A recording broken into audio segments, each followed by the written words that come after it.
Hearts in the Balance, a steamy office romance. Chapter 1. The First Spark. Maya Chen never lost control. As Sterling and Associates' top marketing strategist, she prided herself on her discipline, sharp suits, sharper instincts, and an unshakable poker face. That was until he walked in.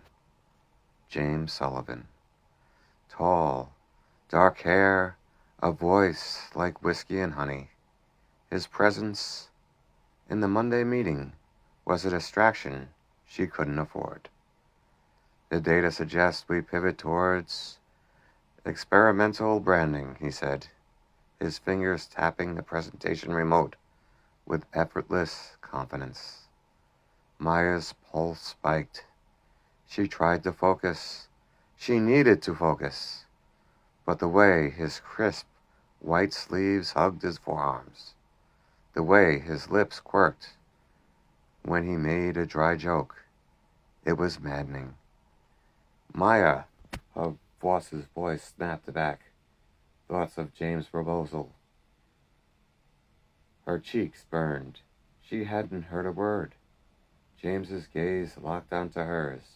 Amused, knowing, "I'll recap," he offered, low voice.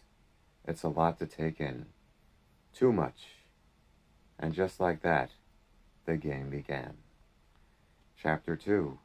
Late Nights and Lingering Glances. 3 weeks later, Maya found herself staying late again. The office was quiet, just the hum of the laptop and the distant echo of footsteps. His footsteps. Needed a caffeine boost. She startled. James stood up in the doorway, 2 steaming mugs in his hand, his tie loosened, sleeves rolled up.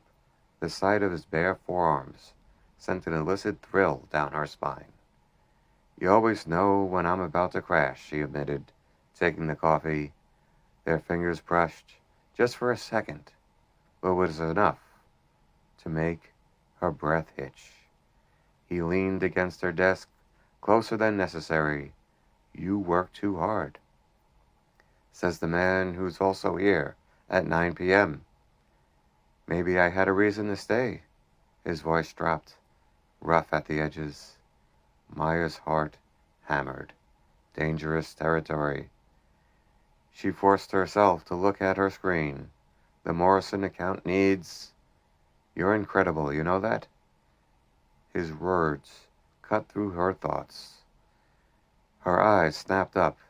He was watching her with an intensity that made her skin prickle. "The way you think, the way you see things," he trailed off, his gaze flickering to her lips. The air between them thickened. A phone buzzed. Hers. The spell shattered. James exhaled, raking a hand through her hair. "I should go." But the way he looked at her before he left, that was anything but professional. Chapter 3. The Conference Where Everything Changes. The company retreat in Chicago was supposed to be about networking. It wasn't.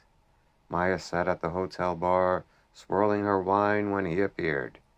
"You look like you can use a real drink," James murmured, sliding into the seat beside her. "Preston's presentation nearly put me in a coma," she joked. He laughed, a deep, warm sound that curled around her lit smoke. "Tell me about it." 1 drink turned into 3, 3 turned into hours. They talked about everything. His year in Italy, her childhood obsession with the ocean, the dreams they both buried under spreadsheets and deadlines. "You still think about it?" he asked, fingers tracing the rim around the glass. "Marine biology." "Sometimes," she shrugged. "But life happened." James caught her hand, his thumb stroking her wrist. "Dreams don't expire, Maya." His breath hitched. "James." "I know," he whispered. "I know. It is complicated. But I can't stop thinking about you." His pulse reached her in her ears. Before she could respond, their colleagues spilled into the bar, laughing loudly. But the way Sarah from HR smirked at them, she knew. Chapter 4. The Breaking Point. Back at the office, the tension was unbearable. Every glance, every accidental touch, every time his voice dropped just for her. We need to talk. James pulled her into an empty conference room, shutting the door behind them. I can't do this anymore, he said, voice raw. Maya's stomach dropped. Then he stepped closer. I can't pretend I don't want you. His breath caught. This isn't some crush, Maya. When you walk into a room, I forget how to breathe. Her resolve crumbled. She kissed him, hard, desperate, like they'd been starving for it. He groaned, pulling her flesh against him, his hands tangling in her hair. Tell me you feel this too, he begged between the kisses. I do, she gasped. God, I do. They rested, their forehead against hers. Then, we'll figure it out together. Chapter 5. No More Secrets. 3 months later, James packed his desk. You're sure about this, Maya asked, watching them. He turned, pulling into her arms. Leaving Sterling? Best decision I've ever made. Because now they didn't have to hide. Now, when he kissed her in public, she didn't have to pull away.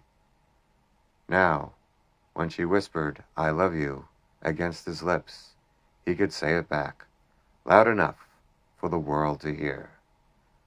Epilogue, 1 year later. Marry me. Maya froze. James knelt before her, ring glinting in his palm. I don't want to imagine a life without you, he said, voice rough with emotion. Tears walked in her eyes. Yes, she breathed. 1,000 times yes. As he slid the ring onto her finger, Maya realized something. The best love stories aren't the safe ones.